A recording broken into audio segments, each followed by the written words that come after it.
Good morning, students. Welcome back to our disaster management lecture series. आज आपण unit 2 बघणार आहोत. Hazard, risk and vulnerability. यामध्ये हे 3 खूप महत्वाच्या कन्सेप्ट्स आहेत. हजार्ड म्हणजे संभाव्य धोका, रिस्क म्हणजे नुकसान होण्याची शक्यता आणि वल्नरॅबिलिटी म्हणजे एखाद्या व्यक्ती किंवा समाजाची असुरक्षितता. मग let's start understanding these three concepts. Hazard म्हणजे असा पोटेन्शियल किंवा लॅटेंट धोका जो योग्य परिस्थितीत ऍक्टिव्ह होऊन लाईफ, प्रॉपर्टी किंवा एन्व्हायरमेंटला धोका निर्माण करू शकतो. उदाहरणार्थ इथे आहेत अर्थक्वेक, फ्लड, सायक्लॉन हे नॅचरल हजार्ड आहेत. पण लक्षात ठेवा, हजार्ड आणि डिझास्टर या दोन गोष्टी एकच नाहीयेत. हजार्ड म्हणजे संभाव्य धोका, पण जेव्हा त्या धोक्यामुळे मोठ्या प्रमाणावरती नुकसान होतं किंवा कम्युनिटीची कोपिंग कपॅसिटी कमी पडते, तेव्हा तो डिझास्टर बनतो. म्हणूनच every hazard does not become a disaster.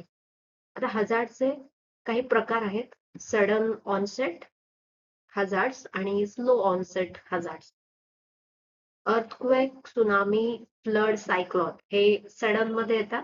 Sudden म्हणजे जे अचानकपणे येतात आणि स्लो ऑनसेट म्हणजे ड्रॉट, फेमाईन, डेझर्टिफिकेशन, डिफॉरेस्टेशन म्हणजे जे स्लो प्रोसेस मध्ये हळूहळू तयार होतात आणि त्यानंतर त्याचा आपल्याला प्रभाव दिसतो. तसंच इंडस्ट्रियल किंवा technological hazards, war and civil strike किंवा एपिडेमिक्स हे पण हजार्ड्स आहेत. हजार्ड्सचे डायरेक्ट इनडायरेक्ट आपल्याला दोन इफेक्ट्स पाहायला मिळतात. जसं की अर्थक्वेक डायरेक्ट इफेक्ट आहे ग्राउंड शेकिंग, सॉइल लिक्विफॅक्शन, लँडस्लाइड्स, ग्राउंडचे डिस्प्लेसमेंट आणि सुनामी. इनडायरेक्ट इफेक्ट्स असतात की डॅम फेल्युअर, इंडस्ट्रियल पोल्युशन किंवा डिलेड लँडस्लाइड हे इनडायरेक्ट आहेत. आता हजार्ड आयडेंटिफाय कसा केला जातो? एखादा धोका कुठून निर्माण होतो, त्याची कारणं काय आहेत, त्याचा परिणाम कोणावर होतोय, त्याचा इम्पॅक्ट किती असू शकतो, याचा अभ्यास म्हणजे हजार्ड आयडेंटिफिकेशन. आता यामध्ये पण नॅचरल आणि ह्युमन मेड दोन्ही कॉजेस पाहिले जातात. उदाहरणार्थ फ्लडिंग ही नॅचरल घटना असली तरी रॉंग लँडचा यूज, फ्लड प्रोन एरियामध्ये कन्स्ट्रक्शन, पुअर प्लॅनिंग याच्यामुळे त्याचा इम्पॅक्ट वाढू शकतो. म्हणून डिझास्टर मॅनेजमेंटमध्ये ह्युमन फॅक्टरला खूप महत्व आहे. आता आपण बघूया नेक्स्ट स्लाइड, ज्याच्यामध्ये आपण रिस्क हा वर्ड शिकूया. एखाद्या हजार्डमुळे भविष्यात नुकसान होण्याची शक्यता म्हणजे आहे रिस्क. याच्यामध्ये death, injuries, property loss, livelihood loss, economic loss आणि एन्व्हायरमेंटल डॅमेज या सर्वांचा विचार होतो. सोपा फॉर्म्युला आहे रिस्कचा, हजार्ड इंटू वल्नरॅबिलिटी. आता इथे रिस्क कमी करण्यासाठी आपण वल्नरॅबिलिटी आणि एक्सपोजर या दोघांना कमी करण्याचा प्रयत्न करत असतो. आता रिस्क असेसमेंट म्हणजे काय? एखाद्या हजार्डमुळे किती आणि कशा प्रकारचं नुकसान होऊ शकतं याचं सिस्टमॅटिक परीक्षण आणि अंदाज म्हणजे risk assessment. Location, intensity, frequency, probability तसंच एक्सपोजर, वल्नरॅबिलिटी आणि कोपिंग कपॅसिटी यांचा आपण अभ्यास करतो. तर रिस्क असेसमेंटचा उपयोग कुठे होतो? तर डिझास्टर रिड्यूस करण्याच्या पॉलिसीज तयार करण्यासाठी याचा उपयोग होतो. आणि कोणता उपाय किती इफेक्टिव्ह आहे आणि हे पाहण्यासाठी कॉस्ट बेनिफिट अनालिसिस देखील केला जाऊ शकतो. आता रिस्क परसेप्शन हा नेक्स्ट वर्ड आहे, त्याचा आपण मिनिंग बघूया. परसेप्शन म्हणजे एखाद्या धोक्याबद्दलची व्यक्तीची जाणीव किंवा त्याला समज किती आहे. कारण प्रत्येक व्यक्तीला ती रिस्क सारखी वाटत नाही. रिस्क परसेप्शन वरती आपल्याला 4 फॅक्टर महत्वाचे असतात. एक आहे एक्सपोजर म्हणजे आपण धोक्याच्या संपर्कात किती आहोत. एक आहे फॅमिलियारिटी म्हणजे त्या डिझास्टरचा आपल्याला यापूर्वी कधी अनुभव आहे का. ड्रेड म्हणजे डिझास्टर किती भयानक वाटतो.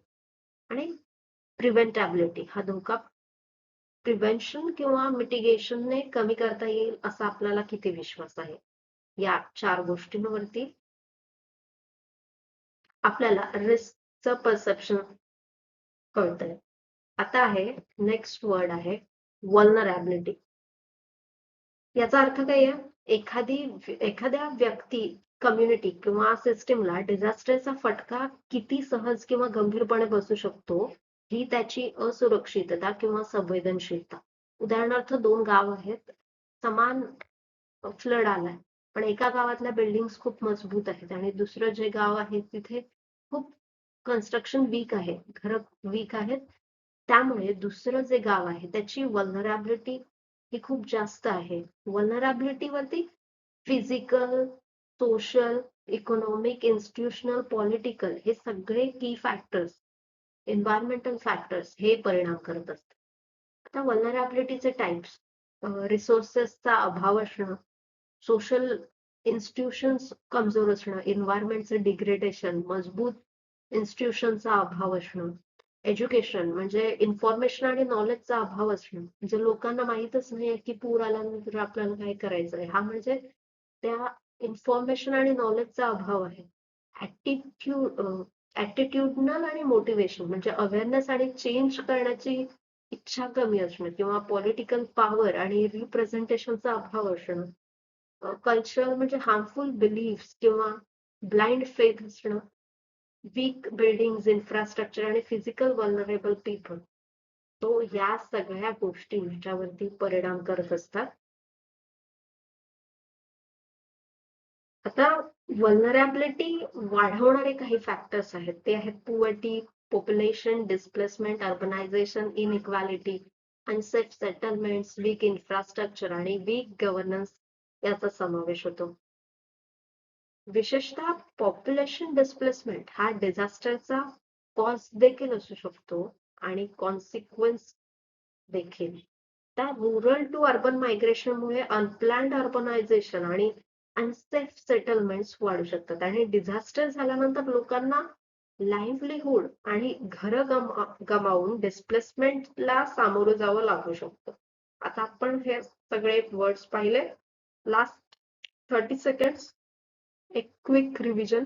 हझार्ड म्हणजे संभाव्य धोका, एक्सपोजर म्हणजे धोक्याच्या संपर्कात असलेले लोक, वल्नरॅबिलिटी म्हणजे असुरक्षितता, रिस्क म्हणजे नुकसान होण्याची शक्यता, रिस्क असेसमेंट म्हणजे संभाव्य नुकसानाचा अभ्यास, रिस्क परसेप्शन म्हणजे लोकांना धोक्याची किती जाणीव आहे, रेझिलियन्स म्हणजे डिझास्टर नंतर पुन्हा सावरण्याची क्षमता, आणि सर्वात important point, risk is equal to formula आपण बघितला होता, hazard into वल्नरॅबिलिटी.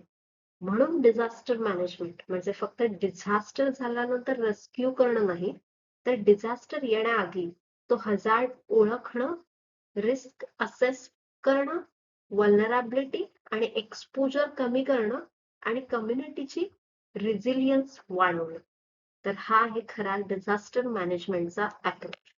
So thank you students. Let's meet in the next lecture.